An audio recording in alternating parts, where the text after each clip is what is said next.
Well, hey, it's Greg here. I'm sitting out in my garage workshop today instead of the basement workshop, and I've got a couple. Well, these are my old golf cart batteries that I took out of Tally-Ho several months ago, and I want to give a shout out to a fellow by the name of Chuck, who's a battery expert, I guess I'll call him. He's not a sailor, but he saw my YouTube channel talking about the HumSync batteries, and he had some really good ideas for me and sent me some notes about potential reasons why the BMS state of charge wasn't matching my Renogy battery monitor, and we walked through a couple of those scenarios. And then, because Chuck's interested in these lithium ion phosphate batteries and their capacity, he was nice enough to send me this battery capacity tester, which I have hooked up to one of my 6-volt golf cart batteries right now, just kind of as playing around and trying to figure it out. What can we do with this battery tester before I put it on my good lithium ion batteries. So this thing is kind of cool. I'm gonna force it to restart, I think. So basically I just turned it on. I told it to put a 10 amp current or draw on this battery, and I told it to do it for 5 minutes only. There's other settings you can do, like I do have it set for if the voltage of the battery would drop to less than 5. It's a 6-volt battery. So anyway, I've been kind of learning how to play around with this. Chuck's given me some pointers on the settings for it, and I am going to try to do a capacity test on my HumSync lithium ion batteries, but probably not till I pull them out of the boat. I plan to bring them home for the winter, and I'll probably do it when I'm back here over Thanksgiving and Christmas probably. But a shout out to Chuck for his help and his generosity of providing this tester, and I'll be playing around with it more as time permits, and we'll see how things go. Well, hey, I'm back in the garage workshop today, and I have a little bit of results from my capacity testing of this 6-volt Duracell golf cart battery. It's a 215 amp hour battery, I think, somewhere around 200 to 215. Now it is, this is the 5th season I've had this battery, and I use it on my sailboat. These two wired together in series to give me a 200 and something amp hour at 12 volt house bank, really. I thought they were on their last legs, to be honest. It seemed like voltage was dropping after an hour of sailing. And so that's what prompted me to start looking for new batteries. Originally, I was just going to get 2 more of these golf cart batteries from Sam's Club. They were about $130 a piece, and would have been an easy switch just to swap them over. But I was also very interested in lithium ion phosphate battery technology. And as it turned out, it was like Prime Days at Amazon when I was really looking for some new batteries. And I was able to pick up a set of 2 100 amp hour lithium ion phosphate batteries, which were smart batteries, meaning they had Bluetooth connections and you could see what was going on with the batteries and all that. They were made from a Chinese company I'd never heard of, HumSync. But I tried to read reviews beforehand. It was hard to find anything on this specific battery called the 100 amp hour Smart Plus or something like that. Max, something Max. Anyway, I got them home. I charged them up. I put them on the boat, and I've had pretty good luck with them. But there are a few things about those batteries that I'm still trying to get used to. And in the process of researching and writing about them online, a guy that saw my YouTube channel wrote me. His name is Chuck. Hey, Chuck. And he had a lot of questions. Chuck's not a boater, but he is a battery guy, apparently. And he had some questions. He had some suggestions on wiring for my sailboat that maybe was causing some of the issues that I was seeing when the two batteries weren't equalized, I'll call it. They might have had the same voltage, but a different state of charge was showing up on their BMS. Sometimes the voltages were off too, and just kind of a strange behavior, it seemed like.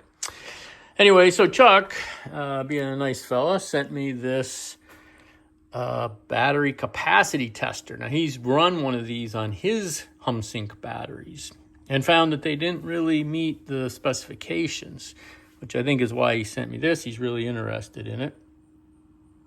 Now, I've never used a battery capacity tester before, so I wanted to learn a little bit about it. Sorry, I just upped the amperage on the tester. I had reset it to get the clock back to 0, and it also must have wiped out my settings for what current I wanted. So I want to run it at about 10 amps. This battery should run for 20 hours or so. Anyway, so Chuck sent this to me and asked me if I would test my HumSync batteries, which I will do, but they're on the boat still, and I've got a busy week or so getting the boat ready to haul out. I'm not sure I'll get to the capacity test on those before Thanksgiving, but between Thanksgiving and Christmas, I should be able to do that. Anyway, so I'm trying to learn the capacity tester and how it works. So I used it the other day. I hooked it up to this battery here. It was charged up to, nominal 6 volts, a little over 6 volts, I think is what it was reading at the time.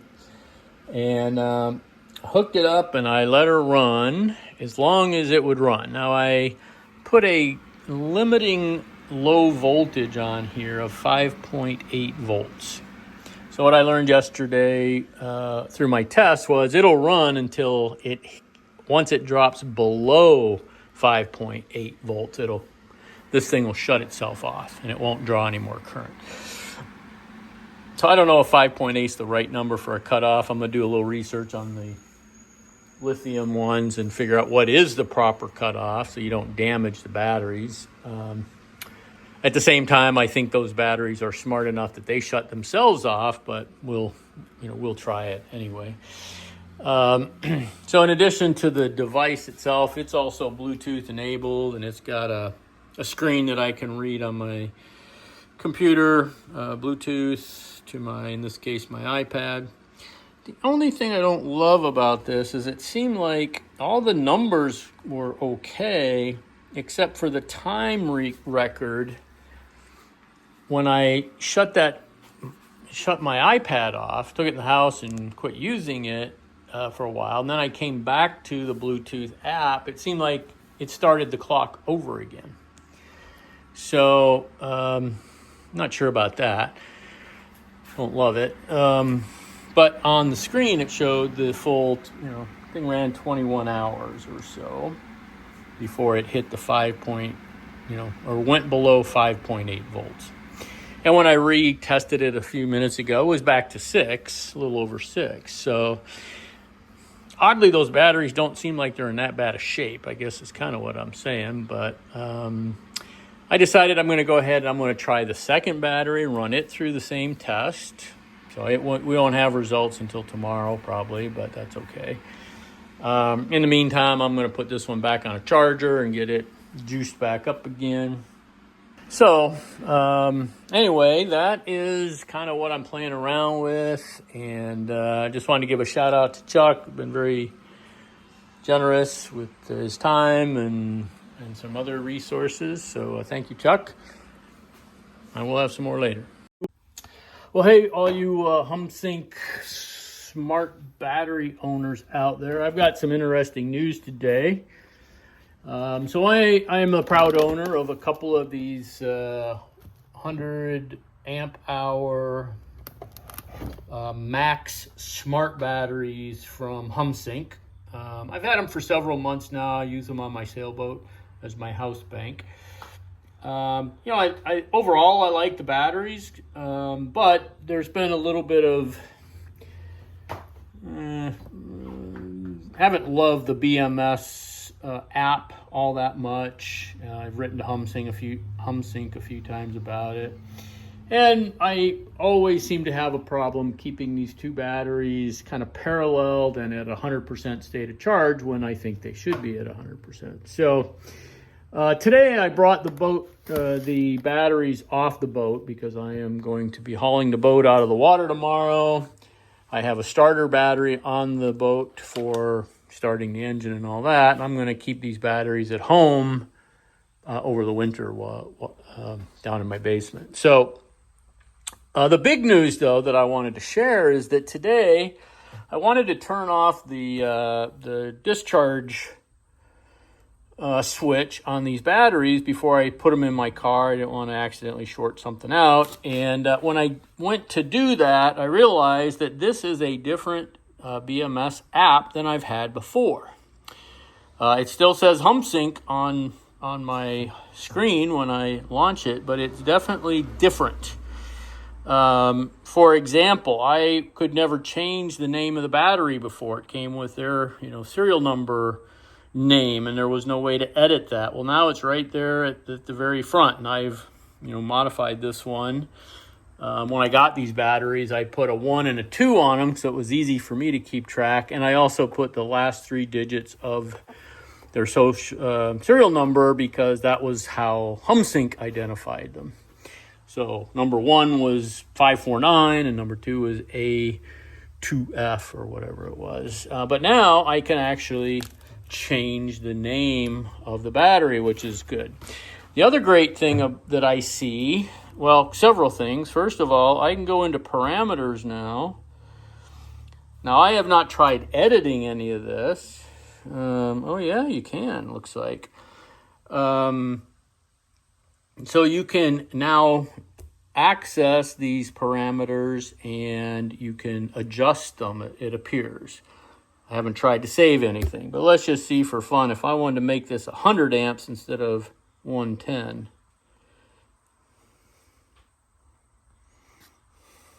it did let me change it. So that's new. That was not available in the original HumSync app. And then the last thing I found, so far anyway, is that I can click on the pack voltage, and I can see the individual cells. It'll show me so you can see the individual cells, 338, 338, 337, 335. So cell number 4 is a little bit low. This battery says it's at 100%, so that's a little bit odd, I think, but it's still 3.3 something. But there's 0.3 of a difference, a little over, I think. 0.3 of a difference between the highest and lowest. So, but it's interesting that now in this latest version of the app, you can now see the individual cell voltage, because you couldn't see that in the HumSync app before. Now, one problem with this app that I found is that you cannot, or I cannot, get out of the screen. Once you come in here, you're stuck. It's like there's no way to exit that screen and go back to where you were. So the only way I found to get out of this screen is to close the app completely. I mean, it still says HumSync on it. It doesn't say something different. And then reattach. So this time I'm going to look at battery number 2. So the battery 2's always been the one that doesn't seem to hit 100% state of charge. So I've got it hooked up to my Victron smart charger with the lithium profile. It's in absorption mode now, it looks like. And the current's pretty high, or the voltage, I'm sorry, 14.1. But oddly, there's no current flowing. So how would I expect this thing to charge up? I don't really know. Or how would HumSync expect it to charge up? I don't really know. One other thing I did find is in the old app, you had to go into parameters to turn on and off the charge and discharge switch. Now you can do it right from the home screen, so I can turn that one on, and it's on now. You used to have to, they display it, but you'd have to go out of it. Oh look, now it just hit. That's really strange. I turned on the discharge switch, and it started charging now. Or at least there's current flowing to the battery now. That's kind of bizarre, I think. I wonder if they have their switches backwards in the app.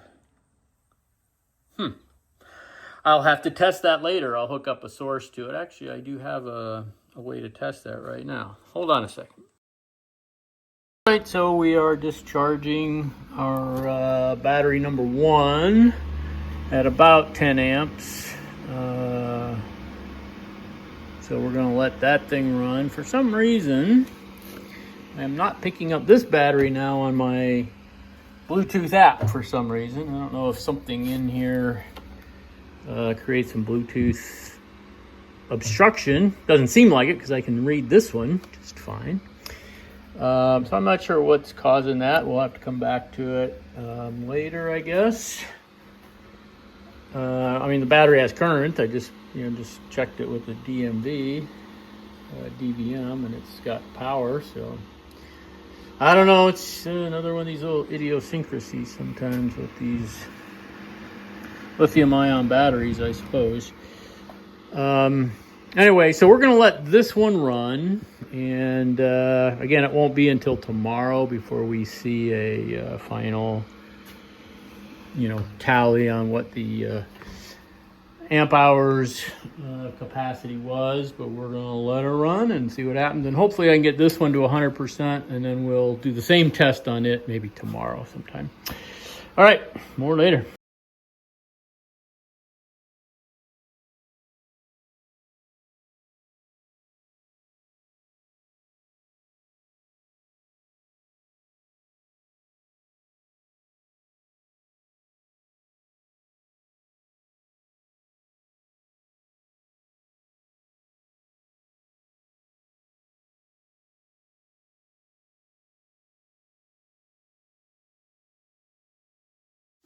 Well, hey, it's Greg again. I've got just a final update on my HumSync battery journey.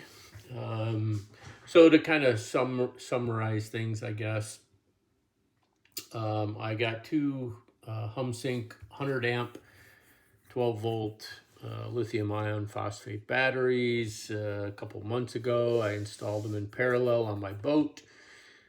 Use them to run my house load, radios, lights, stuff like that. Refrigerator, that's the biggest draw probably on my sailboat, is my refrigerator. And they worked okay. I was pretty happy with them, I would say. Kind of battled through keeping them equalized. The two batteries would be different voltages sometimes, more often than not different state of charge for some reason. Even after they'd been on the charger overnight, one battery seemed to always be 2% lower on a state of charge. That drove me a little nuts trying to figure it out. I didn't have the problem where one battery would discharge and the other one was totally lazy. I seem to have gotten through that issue okay. But then it was time to haul out. My boat sits, in the parking lot for the winter here in the Chicago area. Water turns pretty hard. And I used that new battery capacity tester that my buddy Chuck sent me. And lo and behold, I only got 89 amp hours out of the first battery and I think 88 out of the second one. I ran a second test on one of the batteries. It was also 89 amp hours. So I felt a little cheated that these batteries weren't reaching their 100 amp hour rated capacity. So I wrote to HumpSync, and to their credit, they said, "Fine, we'll take them back and refund your money." So 2 days later, I got an email with FedEx, return labels. I put them in some boxes, dropped them off at a FedEx drop-off point, and we'll be waiting for a refund. So it was fairly painless, I guess, to return them, and I give HumpSync a lot of credit for taking them back. I used them, for several months, but I've also been writing them, periodically about different issues and things with the batteries. So in the end, my my experiment with these HumpSync batteries, didn't go quite according to plan. Maybe the 10% drop off in capacity isn't that big of a deal, but they didn't offer any discount. They didn't offer to replace them with their newest, greatest one. And so I decided I would just return them, and my boat will sit on the parking lot for 6 months. And when I get back next year, then I will decide if I'm going back to old school lead acid, 6-volt golf cart batteries, which held up pretty well, or if I'll try lithium ion again. If any lithium ion phosphate battery manufacturers want to send me something to test, I'd be happy to put them in my boat and give them a real world test. So, okay, that closes the chapter, at least this chapter, on my foray into lithium ion phosphate batteries. Thanks for watching.